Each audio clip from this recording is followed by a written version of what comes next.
Le bouton de démarrage du frigo se trouve ici à gauche. Il faut le maintenir 2 secondes pour allumer le frigo. On va voir ensemble que l'écran qui est ici à droite s'éteint automatiquement, puisqu'une fois que le frigo est lancé et qu'on ne le manipule pas, voilà, il se met en mode économie. Mais pour uniquement l'écran, puisque le frigo continue de fonctionner en arrière-plan, bien entendu. Si je veux modifier mon énergie sur laquelle le frigo fonctionne, puisque c'est un frigo trimixte, qui peut fonctionner sur 3 sources d'énergie différentes, gaz, 220 et batterie 12 volts. Si je maintiens le carré ici, mon tableau de commande clignote. Une fois qu'il clignote, je peux naviguer avec les flèches droite et gauche. La petite flamme, naturellement, c'est le gaz, si je veux le faire fonctionner sur le gaz de façon manuelle. Batterie, de façon manuelle. 220 volts, encore une fois de façon manuelle. Et le mode automatique, sur lequel on doit rester.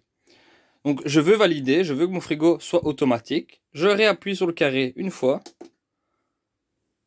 Je passe sur l'écran d'à côté qui est le thermostat.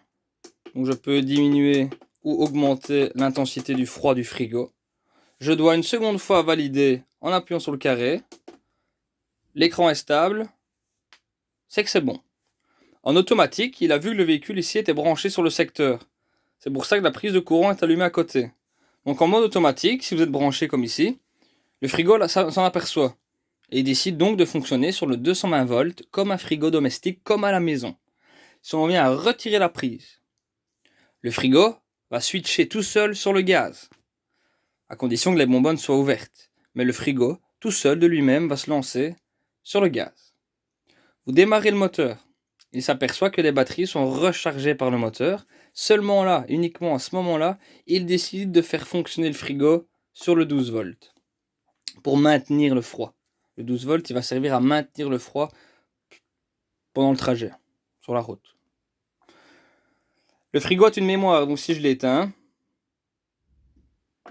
et que je le réallume, il va se remettre en automatique sur le 220 avec la température que j'avais laissée avant d'éteindre. Donc, à part de temps en temps diminuer la température, vous ne devrez rien faire d'autre. Je rappelle que pour diminuer la température, il faut maintenir le carré ici. Dans un premier temps, nous sommes sur cet écran. Je veux rester en automatique.